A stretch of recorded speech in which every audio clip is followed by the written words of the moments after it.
has not worked out a strategy on to deal with China. Just ask yourself a very simple question. Before you work out a strategy, you got to work out your strategic goals. And you ask yourself a simple question. What are the goals that the Trump administration was trying to accomplish with China? And what are the goals that the Biden administration is trying to accomplish with China? And the answer is zero. There's no answer. There's no clear answer. And hypothetically could be, I'll give you the following, okay? Number one, United States may be trying to stop China from becoming the number one economy in the world. Is that the goal? If that's the goal, it's going to fail.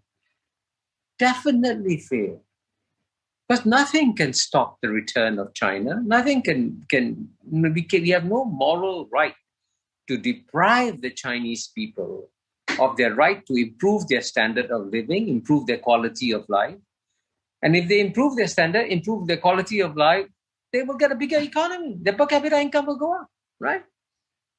So is that what the United States is trying to do? Stop China's economy from becoming number one?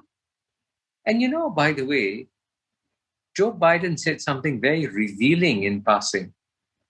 He said, China wants to be number one. It ain't gonna happen on my watch. He's right. If Joe Biden is only president for 4 years, it will not happen in 4 years. Within 8, 10, 12, it doesn't matter when, it will happen. So that's an impossible goal. One.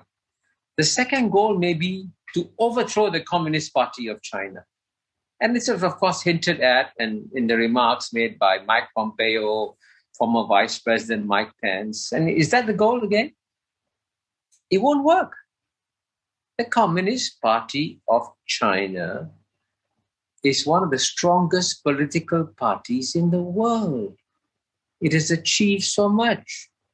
And even the Harvard Kennedy School study has shown how support for the Communist Party of China has gone up from 86% in 2003 to 93% in 2016. And this is a very credible academic study that's documented this. And so if that's the goal, it also is not going to happen. Maybe the third goal is to contain China, like the United States successfully contained Soviet Union, cut off China's influence in the world. That too will fail.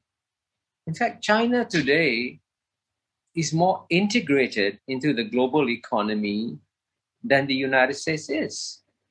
Now you can see that if these are the three potential goals of either the United States or the Biden administration or the previous Trump administration or the strategic thinkers of the United States, they cannot succeed.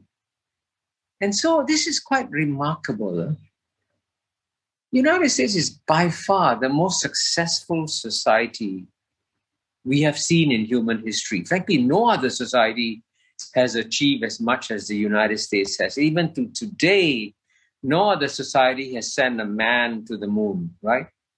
The United States has done it. It's a remarkable society.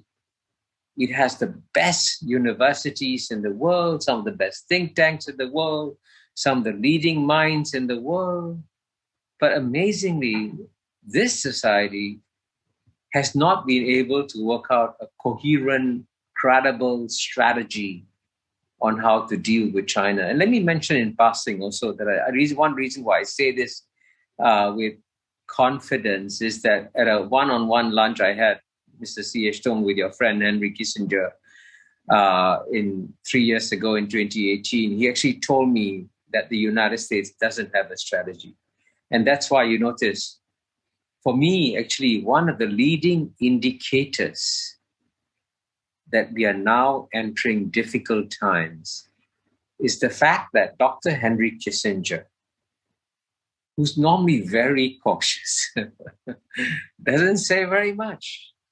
But for him to say publicly that, hey, are we on the verge of another World War I situation? Now, that's a very strong warning. That warning is an indicator that we are entering very difficult and dangerous waters in US and China.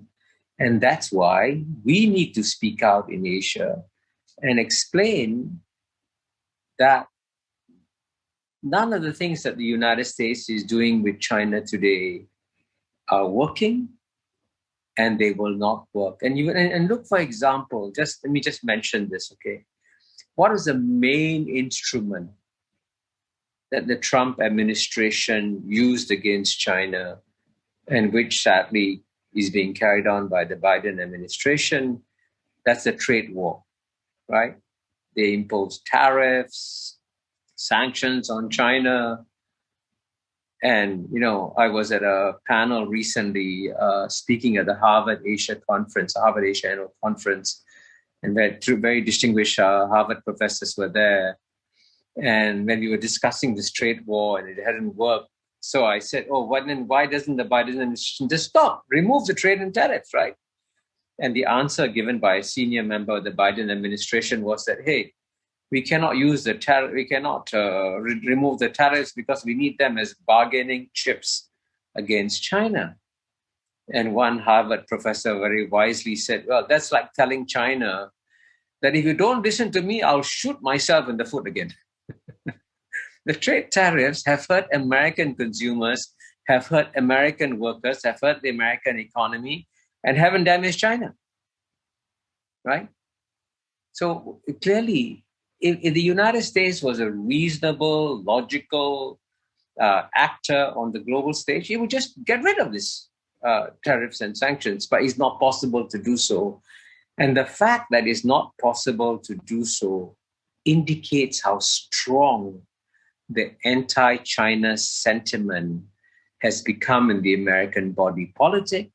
And so even that's something that is by any Western standards of reasoning, that trade tariffs and sanctions should be removed, they cannot be removed because of the strong anti-China sentiment in the American body politic.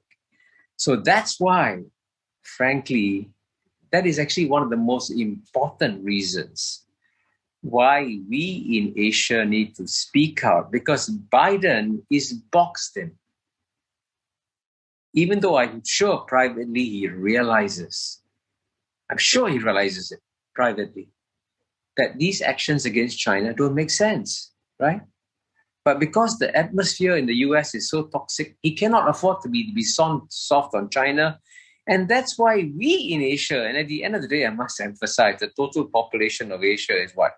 4 billion, 4.5 billion people. We must speak out and explain to President Biden that please at least press the pause button on the US-China geopolitical contest, step back, and then take a look at the overall strategic picture and see where you go from here.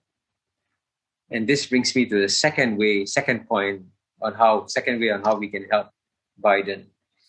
I think it's important for us, when we speak to our American friends, publicly or privately, we need to explain to them the nature of our times. The 21st century clearly is going to be very different from the 20th century and the 19th century, right? In what ways is it different? It's different in two ways. One, for the last 200 years, the West could dominate the world. Frankly, what year is this now? 2021, okay? That's reverse 160 years and go back to whatever it is, 1841 and the Opium War, right? And I bring up the Opium War because that's how Hong Kong was created. And you could see that the Western powers could do anything with total impunity. They could do whatever they wanted, seize territories, colonize the world, do whatever they wanted to do, and nothing could stop them. But that was 160 years ago, or 170 years ago, actually. That world is gone, right? It's not going to come back anymore. So that's why they need to adjust. and accept a new reality.